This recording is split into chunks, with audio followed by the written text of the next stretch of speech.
Now, death is a part of video games, just as it is a part of life. It forces the player to reconsider their strategy moving forward, or perhaps not so gently lets them know that they're not yet equipped to take on this challenge. Now, most games will simply let you resume play at a nearby checkpoint, with little in the way of a tangible punishment beyond some lost time and a slightly bruised ego. But there are some games that dare to take death a little more seriously and will introduce stakes, for better or worse, that ensure the player wants to avoid dying at all costs. So let's take a look at them. As I'm Jules, this is WhatCulture.com, and these are 10 video games that punish you for dying. Number 10. Making you sit through a long revival animation. Too Human. There's something distinctly passive-aggressive about video games which make you sit through a lengthy, unskippable cinematic before getting back into the action, and there's perhaps no better example of this than Too Human. Upon dying in Silicon Knights' ill-fated action RPG, you're forced to sit through an almost 30-second animation in which a Valkyrie descends from the heavens and resurrects you, allowing gameplay to then resume. And given that you're likely to die a lot in this game, and again this is a bafflingly unskippable cutscene, it turns death from a mildly irritating triviality into a deeply rage-inducing punishment. And to make matters worse, there isn't even any variation to the cinematic at all. In light of the vocal feedback, one of the Too Human designers doused further fuel on the fire by suggesting that the complaints simply implied that players were desperate to get back into gameplay as fast as possible, whilst also revealing that making the cutscene skippable would actually be an easy change. The change never came though, and to this day anybody who commits the grave sin of perishing whilst playing Too Human will have to sit through that Valkyrie animation again and again and again. Utterly hateful, right? Number 9. Community morale takes a hit. State of Decay. It's admittedly only inevitable that people are going to die in the midst of a zombie outbreak, but State of Decay takes a relatively unique approach to this by considering the impact somebody's death would have on a tight-knit community. Dying in the survival horror game doesn't really result in a game over, but it will cause the community morale to take a collective hit, and you'll notice a significantly more negative attitude amongst the remaining survivors. So there you have it. When you're out battling the undead, you've got the mental health of an entire settlement to think about as well. Now, morale can be rebalanced by completing missions and bringing both survivors and supplies back home, but forcing players to think outside of the single character that they're playing as is a certainly unique rub for the genre. If you get yourself killed out there, you're going to make life worse for a whole lot of people. As such, every action carries that little extra emotional weight. Number 8. Enemies grow stronger. Middle-earth: Shadow of Mordor. Middle-earth: Shadow of Mordor came up with one of the most fascinating mechanical punishments for death in the history of the medium, courtesy of its innovative Nemesis system. Any Uruk who manages to kill the player will subsequently be tracked and promoted to captain, in turn making them even tougher to kill the next time that you cross paths with them. Now, granted, the Nemesis system can also be advantageous for the player as well, to grow more powerful and dismantle the Uruk ranks from within, but if an Uruk manages to get the better of you, you'll need to put in the prep time to take them down in the inevitable rematch. For the standards of this list, it's perhaps relatively light as death punishments go, but as an incredibly smart and creative way to make the player rethink their in-game mortality, the Nemesis system is nevertheless really quite brilliant. If you're wondering why countless games haven't imitated this system on their own ends, it's likely because Warner Brothers actually secured a patent for it, so they are literally hoarding the fun. Boo! Number 7. Permadeath. XCOM. Now, the XCOM franchise has been lauded since its inception for its remorseless level of difficulty, which forces players to consider the damaging potential of every single move they make. Now, the rub is that any soldier who dies in duty is permanently dead for the remainder of your campaign. There's no way to save them or use your resources to generate more of the exact same unit. As such, losing experienced soldiers during a skirmish can be massively demoralizing, forcing the player to push ahead with their less skilled personnel who will almost certainly fall to the alien enemy forces. Basically, the name of the game is keeping your best guys alive at all costs, because once you start to lose them, a cascade of deaths and failure is all but inevitable. Such is the agony and the ecstasy of XCOM, and that's without even getting into the punishing Iron Man mode, which limits players to a single save file in order to prevent save scumming.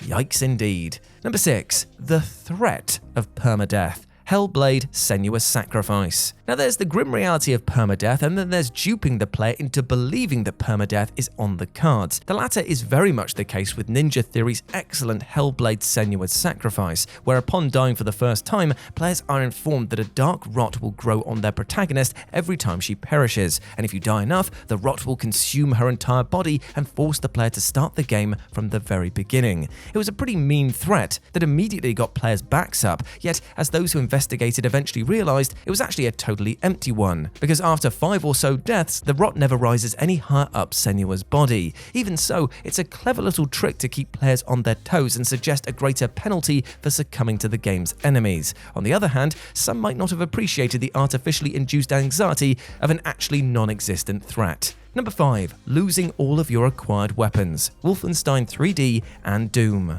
Iconic FPS games Wolfenstein 3D and Doom popularized an especially brutal punishment for death, taking all of your acquired weapons away and leaving you only with your pathetic starter pistol. While the purest argument is that the games were both designed to be completed with the starter weapon, that's hardly the reality for the majority of players, who will rely on amassing an increasingly ridiculous arsenal in order to progress through each game. In the case of Doom, the demoralizing agony of picking up the BFG 9000 only to die a short time later and lose it is immeasurable. For all but the most committed of players, it might ultimately prevent them from ever reaching the end of the game. This is admittedly a punishment that's largely absent from modern games, especially those intentionally homaging the brutal difficulty of decades-old titles, but that makes it no less cruel a design choice in the first bloody place. Number 4. Lose 10% of your total EXP. Tibia. MMORPGs are a particularly fascinating genre where death penalties are concerned, and though most will offer up nothing beyond a temporary debuff or a small durability reduction to all equipped items,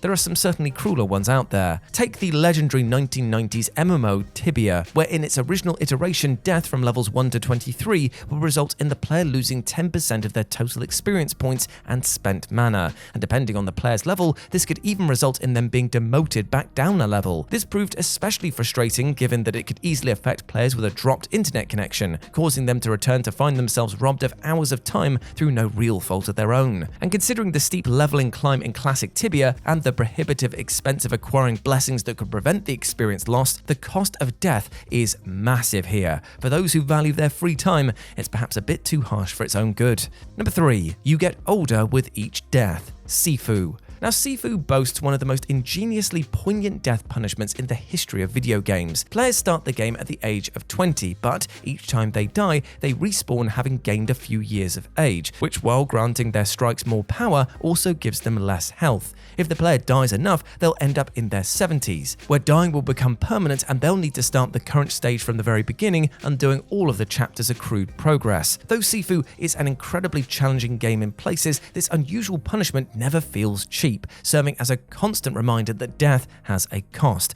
Plus, with a successful run through each chapter being relatively short, having to start from the very beginning isn't actually a gigantic time sink. Even so, it's an undeniable barrier of entry for the more casual-minded player, and those who simply loathe repetition, but it's at least a very creative way to make players question what they're doing in every single moment. Number 2. The game deletes itself. Lose-lose. Lose-Lose is a 2009 video game come art project developed by Zach Gage, a Gallagher-esque shoot-'em-up in which each alien you encounter represents a file on your own computer, and for every alien you kill, a file will be permanently deleted for real. Yep. Because the aliens don't open fire on the player, you can simply attempt to dodge them, though this will almost certainly eventually result in your own demise. And the punishment, or some might say gift, for dying, well, the game deletes itself from your computer immediately. Ultimately, Lose-Lose was classified as malware, given the likely outcome that players would lose files crucial to the running of their operating system. But if you die before killing even a single alien, the game will jettison itself from your hard drive before any real damage is done. And number 1, ammo carries over after death. Jak 2 Renegade. Now, Jak 2 was generally wildly lauded by critics, though there was consistent criticism of both its high level of difficulty and the sparseness of its checkpoints. As a result, death can be a frustrating experience, and one compounded by one extra punishment, that your ammunition supply carries over after death. While the overwhelming majority of games will reset you to the previous checkpoint with all your prior ammo upon dying, Jak 2 uniquely threw you back with whatever ammo you had left upon expiring. Now, it doesn't take a games design major to appreciate why this might be problematic. It creates an ammo scarcity problem at a point where the player has already died and may well be stuck. This in turn creates a feedback loop of struggle in which the player may be ultimately compelled to quit the game and reload from their last save, an irritating added step for already frustrated players. And there we go, my friends, those were 10 video games that punish you for dying. I hope that you enjoyed that, and please let me know what you thought about it down in the comments section below. As always, I've been Jules, and you can go follow me over on Instagram at RetroJ, but the O is a 0, and I hope to see you over there. But before I go, go, I just want to say one thing. I hope you're treating yourself well, my friend, with love and respect. I want you to go out there and live your life to the best that you possibly can be, seeing as we spoke today a lot about dying. Go out there with love in your heart instead of hate, and also just remember, above all else, you're a massive ledge. As always, I've been Jules. You have been awesome. Never forget that, and I'll speak to you soon. Bye.